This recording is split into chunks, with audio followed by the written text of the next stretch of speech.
Hello everyone. आज हमारा है पार्ट 10 थर्मोडायनेमिक्स का, जिसमें हम आज पढ़ने जा रहे हैं सारांश ऑफ दिस चैप्टर। जो हमने इस चैप्टर में पढ़ा है उसको हम पॉइंट वाइज समझेंगे, और साथ ही हम ये जानेंगे कि वो पॉइंट हमने कौन से लेक्चर में डिस्कस किया था, सो दैट अगर आपको उस पॉइंट को समझने में कोई भी प्रॉब्लम होती है तो आप उस लेक्चर को एक बार दोबारा देख सकते हैं। चलिए शुरू करते हैं। तो हमने ये जाना था कि ऊष्मागति का शून्य का नियम यह अभिव्यक्त करता है कि दो निकाय जो किसी तीसरे निकाय के साथ स्वतंत्र रूप से ताप साम्य में होंगे, वे एक दूसरे के साथ भी ताप साम्य में होते हैं। शून्य के नियम के द्वारा हम ताप की अवधारणा को जान सकते हैं। यह हमने पार्ट 1 में डिस्कस किया था। फिर हमने साथ ही ये देखा था कि किसी भी निकाय की जो आंतरिक ऊर्जा होती है वो उसके आणविक घटकों के गतिज व स्थितिज ऊर्जा के योग के बराबर होती है। इस निकाय की संपूर्ण गति ऊर्जा इसमें सम्मिलित नहीं होती है। हमने देखा था कि ऊष्मा व कार्य जो होता है वो किसी भी निकाय में ऊर्जा स्थानांतरण के दो रूप होते हैं।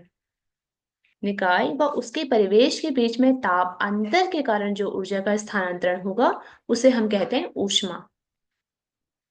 यह हमने देखा था पार्ट 2 में। और हमने यह देखा कि जो कार्य होता है वह अन्य साधनों द्वारा उत्पन्न ऊर्जा का स्थानांतरण होता है, जिसमें तापांतर समाहित नहीं होता है। ऊष्मागतिकी का प्रथम नियम में हमने ये जाना था कि यह ऊर्जा संरक्षण का एक व्यापक नियम होता है जो उसे निकाय में लागू होता है जिसमें परिवेश को या परिवेश से ऊर्जा स्थानांतरण हो। ऊष्मागतिकी के प्रथम नियम के अकॉर्डिंग हमने ये जाना था कि del q is equals to del u plus डब्ल्यू होता है। यानी कि किसी भी निकाय को दी गई ऊष्मा जो होती है उसका यूज निकाय के द्वारा अपनी आंतरिक ऊर्जा की वृद्धि करने में एक भाग खर्च किया जाता है और शेष भाग जो है कार्य करने में यूज किया जाता है। ये हमने देखा था पार्ट 2 में। हमने देखा था कि पदार्थ की विशिष्ट ऊष्माधारिता जो होती है उसको स्मॉल एस से प्रदर्शित करते हैं, जो कि बराबर होता है 1/m del Q upon del t के। यानी कि किसी पदार्थ के प्रति इकाई द्रव्यमान का टेम्परेचर 1 डिग्री सेल्सियस तक बढ़ाने के लिए जितनी ऊष्मा हमें चाहिए होती है उसको कहते हैं विशिष्ट ऊष्माधारिता। वही हमने बात की थी पदार्थ की मूल्य विशिष्ट ऊष्माधारिता, जिसे प्रदर्शित करते हैं कैपिटल सी से, दैट इज इक्वल्स टू 1/म्यू del Q upon del T. यहाँ पे इजिकल टू का साइन नहीं आएगा। फिर हमने ये देखा था कि कैलोरी का मतलब होता है, कैलोरी जो होता है वो ऊष्मा का एक पुराना मात्रक होता है। एक कैलोरी ऊष्मा की वह मात्रा जो एक ग्राम जल के ताप में 14.5 डिग्री सेल्सियस से 15.5 डिग्री सेल्सियस तक वृद्धि कर देती है, उसे हम कैलोरी कहते हैं। एक कैलोरी इज इक्वल्स टू होता है 4.186 जूल। ये हमने पढ़ा था पार्ट 3 में। किसी आदर्श गैस के लिए स्थिर ताप तथा स्थिर दाब पर मूल्य विशिष्ट ऊष्माधारिताओं के लिए हमने एक संबंध डिस्कस किया था, that is Cp minus Cp is equals to R, जहाँ पे Cp क्या होता है स्थिर दाब पर मोलर विशिष्ट ऊष्माधारिता, व Cv मतलब होता है स्थिर आयतन पर मोलर विशिष्ट ऊष्माधारिता, व R एक नियतांक होता है। किसी भी ऊष्मा गति की निकाय की जो साम्यावस्था का विवरण होता है वो हमें कौन देता है, अवस्था चर। किसी अवस्था चर का जो मान होता है वह केवल उसकी विशेष अवस्था पर निर्भर करता है, ना कि उसके पथ पर जिससे यह अवस्था प्राप्त होती है। यह हमने देखा था पार्ट 4 में। अवस्था चर के उदाहरण हमने देखे थे जैसे कि दाब, आयतन, ताप और द्रव्यमान। वही ऊष्मा और कार्य अवस्था चर नहीं होते हैं। कोई अवस्था समीकरण विभिन्न अवस्था चरों के मध्य एक संबंध को व्यक्त करती है, जिसे हम प्रदर्शित करते हैं PV is equals to RT से। ये हमने देखा था पार्ट 4 में। स्थैतिक प्रक्रम वह प्रक्रम होता है जो कि एक अत्यंत धीमी गति से संपन्न होता है। इसमें जो निकाय होता है वह परिवेश के साथ पूरे समय एक तापीय व यांत्रिक साम्य में रहता है। हमने देखा था यह एक काल्पनिक प्रक्रम होता है। स्थैतिक प्रक्रम में परिवेश के दाब, ताप व निकाय के दाब ताप में अनंत सूक्ष्म अंतर पाया जाता है। इसलिए हम उसको क्या कहते हैं कि ये एक तापीय व यांत्रिक साम्य में उपस्थित रहते हैं। ये हमने देखा था पार्ट 4 में। किसी आदर्श गैस के ताप T पर आयतन V1 से V2 तक होने वाले किसी समतापीय प्रसार में अवशोषित ऊष्मा Q का मान गैस द्वारा किए गए कार्य W के बराबर होता है। किसी भी आदर्श गैस के रुद्रोष प्रक्रम में हमने एक इक्वेशन देखी थी, that is PV gamma is equal to नियतांक होता है। गामा की वैल्यू होती है सीपी अपॉन सीवी और इसके लिए जो वर्क डन निकलता है that is equals to mu R T1 minus T2 upon gamma minus 1। ये मैं डिस्कस की थी पार्ट 5 में, जहां पे हमने देखा था विभिन्न प्रकार के प्रक्रम के बारे में, समतापी प्रक्रम, रुद्रोष प्रक्रम एक्सेट्रा। ऊष्मागति का द्वितीय नियम कुछ उन प्रक्रमों की स्वीकृति नहीं देता है जो कि ऊष्मागति के प्रथम नियम के अनुकूल होती है।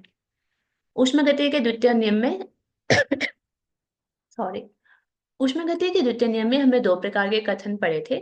पहला कथन था केल्विन प्लैंक का कथन, जिसके अकॉर्डिंग ऐसा कोई भी प्रक्रम संभव नहीं है जिसकी मात्रा परिणाम केवल किसी ऊष्मा भंडार से ऊष्मा का अवशोषण करके उसे पूर्णतः कार्य करने में रूपांतरण हो। यानी कि इस स्टेटमेंट का मतलब है कि ऐसा कोई भी प्रोसेस पॉसिबल नहीं होगा जहां पर कंप्लीटली ऊष्मा Q को W में रूपांतरित किया जाए।